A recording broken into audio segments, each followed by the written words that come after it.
तो कहानी की शुरुआत होती है क्रिस्टल लेक से। हमें 1980s का टाइम दिखाया जाता है।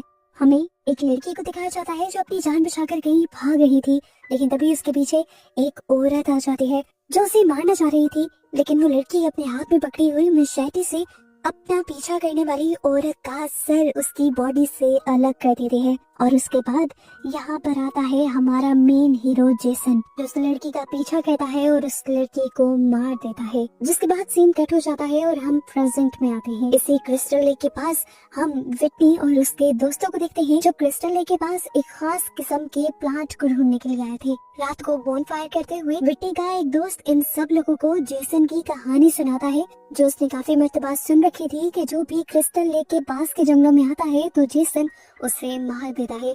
पर सबको अभी भी ये कहानी ही लगती है, लेकिन हम देख चुके हैं कि सच में ऐसा होता रहा है। खैर, थोड़ी देर इस तरह बातें करने के बाद दो दोस्त यहाँ पर सैर करने के लिए निकल जाते हैं, जबकि वो लड़का जिसने जेसन की कहानी सुनाई थी वो वीड की तलाश में निकल जाता है और जल्द ही उसे वो वीड मिल भी जाती है। इससे पहले कि वो इस वीड यानी जड़ी बूटी के मिलने का सब दोस्तों को बता पाता, उसे अपने पीछे एक मास्कमैन खड़ा दिखाई देता है, जो कोई और नहीं बल्कि जेसन ही है।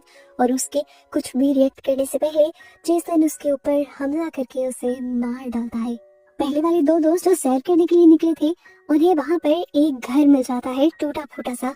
उसके अंदर जाने पर उन्हें सारी चीजें वहाँ तकरीबन बिखरी हुई मिलती हैं और साथ में लड़की को वहाँ एक लॉकेट भी मिल जाता है, जिसमें जेसन और उसकी मदर की पिक्चर थी। जेसन की पिक्चर को तो खराब किया गया था, लेकिन उसकी मदर की पिक्चर बिल्कुल क्लियर थी। और हैरानी की बात ये थी कि जेसन की मदर बहुत ज्यादा विटनी की शक्ल से मिलती थी। ये लोग अब एक कमरे में जाते हैं जो कि बच्चों के कमरे की तरह सजाया गया था और बेड पर जेसन लिखा हुआ था। इधर इनकी कैंपिंग साइट पर हमें दिखाया जाता है कि कैंप लगाने के बाद बाकी सभी लोग अपने उन तीनों दोस्तों के आने का इंतजार कर रहे थे जो सैर करने के लिए गए थे। अचानक ही इन्हें अपने टेंट के करीब किसी के होने का एहसास होता है। ये लोग डरते नहीं, क्योंकि इन्हें लग रहा था कि इनके दोस्त इनके साथ प्रैंक कर रहे होंगे, इसीलिए वो बाहर जाकर चेक करने लग जाते हैं। उन्हें वहाँ अपना दोस्त नहीं मिलता। अपने दोस्त को ढूंढने के चक्करों में वो उसी वीड के पास चला जाता है जहाँ पर सबसे पहले वाला दोस्त गया था।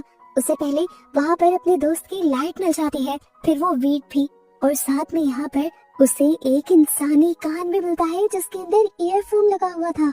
इस कान को देखकर वो बहुत ही ज्यादा डर जाता है, लेकिन डर का एंड तब होता है जब वो सामने अपने फ्रेंड की लाश भी देख लेता है बिना कान वाली। ये उसके दोस्त का ही कान था। वो चिल्लाते हुए से पहले कि वापस आ जाता, यहाँ कैंप के अंदर जेसन वहाँ मौजूद आखिरी लड़की के ऊपर भी हमला कर देता है। पहले वाला लड़का जैसे ही अपने कैंप तक पहुँचता है तो दूर से दिखता है कि उसकी दोस्त को उन्हीं के ब्लैंकेट बैग में लपेट कर जेसन ने आग पर जलाने के लिए लटका दिया था। वो भागकर अपनी दोस्त को बचाना चाहता था, पर उसका पाँव एक बेयर ट्रैप में फंसने की वजह से वो भी यहीं गिर जाता है। उसे बहुत दर्द होता है, लेकिन वो अपने दर्द को साइड पर रखते हुए अपने आप को बेयर ट्रैप से छुड़वाने की कोशिश करता है ताकि वो अपनी दोस्त को बचा सके। लेकिन इस काम में वो कामयाब नहीं हो पाता और उसकी आंखों के सामने उसकी दोस्त जल भुन कर मारी जाती है। जिसके बाद हमें अब उस घर का सीन दिखाया जाता है जहाँ पर विटनी और उसका दोस्त गए थे। उस घर के एक कमरे को बिल्कुल टेम्पल की तरह सजाया गया था। वहाँ बहुत सी कैंडल्स लगाई गई थी और दरमियान में कोई अजीब सी चीज रखी हुई थी। विटनी का दोस्त आगे जाकर जब उस चीज को चेक करता है तो पता चलता है कि वो एक इंसानी सर था, जेसन की मॉम का सर, जिसे देखकर ये दोनों बहुत ज्यादा डर जाते हैं और अचानक ही इन्हें पीछे से ही एक दरवाजा बंद होने की आवाज आती है। विटनी का दोस्त चेक करने के लिए आगे बढ़ ही रहा था कि अचानक पीछे से किसी ने उसके ऊपर एक मशहदी से हमला कर दिया। उस लड़के ने अपने आप को बचाने की बहुत कोशिश की, पर ऊपर से हमले लगातार हो रहे थे। एक मरतबा वो मशहदी उसके हाथ के अंदर स्टैब हो जाता है, जबकि दूसरी मरतबा उसके सर के अंदर, और इस तरह उसकी मौत हो जाती है। विटनी अपने आप को बचाने के लिए चिल्लाते हुए उस घर से बाहर निकल आती है और कैंप की तरफ भागते हैं, जहाँ आकर वो देखते हैं कि उसकी एक दोस्त को जलाकर मार दिया गया था, जबकि दूसरा दोस्त उसका बेयर ट्रैप में फंसा हुआ था। वो बहुत ही ज्यादा डरी हुई थी। ये सब कुछ काफी अचानक हुआ था। खैर, वो आगे बढ़कर अपने दोस्त को बेयर ट्रैप से निकालने की कोशिश कर ही रही थी कि जेसन दोबारा यहाँ आ गया और उसने अपनी एक ही मर्तबा मशेडी से उस लड़के के सर पर कुछ इस तरह से वार किया कि वो मशेडी उसके पूरे दिमाग के अंदर स्टैब हो गया और वो वहीं पर मर गया।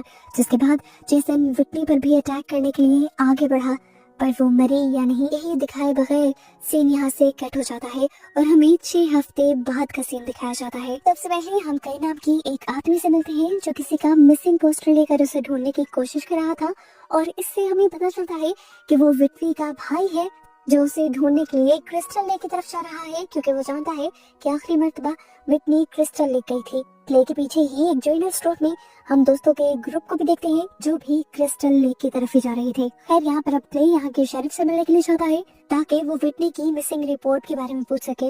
विटनी का मिसिंग केस यही ऑफिसर देख रहा था और उसने यहाँ पर बहुत ही अजीब अंदाज में कहा कि जरूर वो अपनी किसी फ्रेंड के साथ भाग गई होगी। मुझे नहीं लगता कि उसको ढूंढना कोई ज्यादा बड़ी बात है।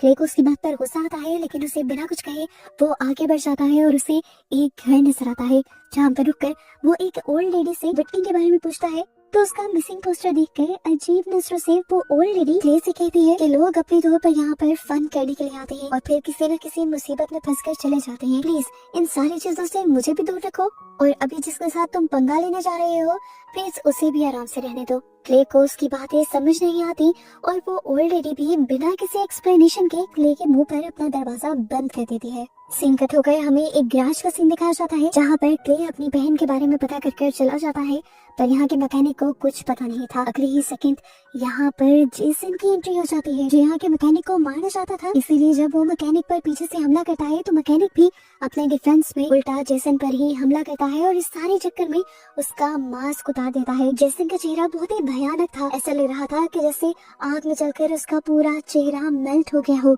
उसका चेहरा देखकर वो मैकेनिक शॉक रह जाता है, उसे समझ ही नहीं आती कि अब उसे क्या करना चाहिए और इसी कमजोर लम्हे में जेसन उसका भी काम तमाम कर देता है। अब जेसन का अजीब सा मास्क तो यहाँ पर फट गया था, लेकिन जेसन की किस्मत अच्छी थी कि उसे यहीं पर वेल्डिंग वाला मास्क मिल जाता है जो उसे ज्यादा कूल लगता है और वो इससे ही पहन लेता है। खैर हमें दिखाया जाता है कि क्ले भी क्रिस्टल लेक पर पहुंच जाता है और वो बाकी सारे फ्रेंड्स भी क्रिस्टल लेक पर ही पहुंच जाते हैं।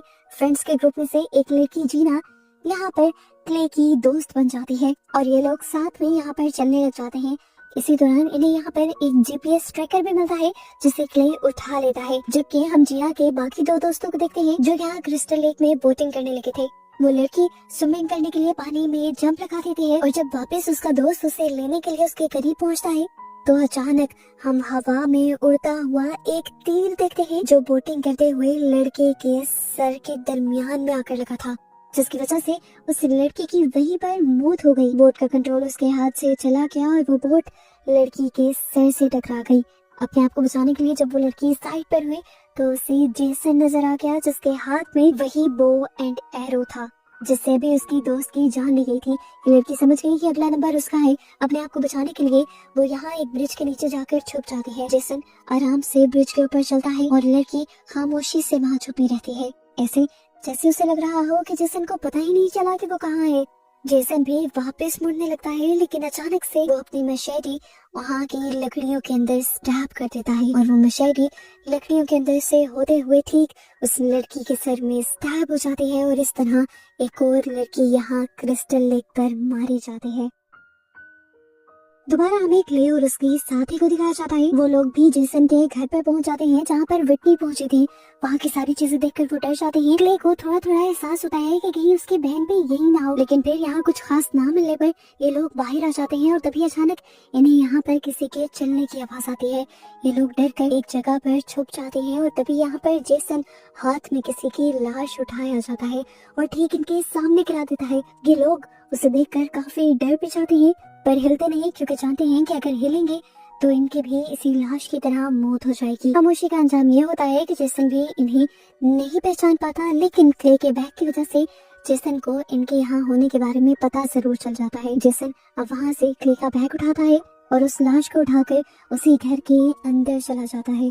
जेसन के यहाँ से जाते ही दोनों ने भी भागने में समझदारी समझी थी, लेकिन इससे पहले ये जाकर अपने दोस्तों को जेसन के बारे में बता पाते उनके पाँव से एक रस्सी टकरा जाती है जिससे जेसन के हाइड आउट के अंदर बहुत सारी बेल्स बजने लग जाती हैं। हमें अब जेसन के हाइड आउट का सीन दिखाया जाता है जिसके अंदर बहुत सारी टनल्स बनी हुई हैं। हमें पता चलता है कि इन्हीं टनल्स के जरिए जेसन बहुत ही आसानी से जंगल के किसी भी हिस्से में पहुंच जाता है और इन्हीं बेल्स के जरिए और अपने लगाए जाल के जरिए उसे जंगल में किसी के आने के बारे में भी पता चलता है।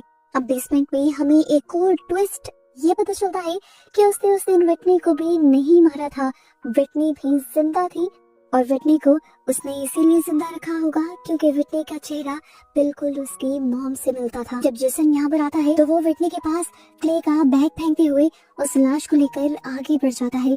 विटनी जल्दी से उस बैग को खोलती है और उसमें उसे अपने मिसिंग पोस्टर्स मिलते हैं। वो समझ आती है कि उसका भाई यहाँ आया होगा। वो बहुत ज्यादा खुश हो जाती है और उसको एक उम्मीद नजर आती है कि वो यहाँ से निकल जाएगी। यही इसी बैग के अंदर उसे वो जीपीएस नजर आता है जो जेसन ने जंगल से ही उठाकर इसमें डाला था। वो इसे तोड़ती है और इसमें से एक पिन निकालते हुए अपने हथकड़ियों को खोलने की कोशिश करती है। यहाँ क्ले और जीना जो जेसन की नजर से बचकर भाग रहे थे, जेसन उनका भी शिकार करने के लिए उनके पीछे पहुंच जाता है। ये लोग यहाँ एक घर के अंदर जाते हैं जो इन्हीं के दोस्त के डैड का फार्म हाउस था।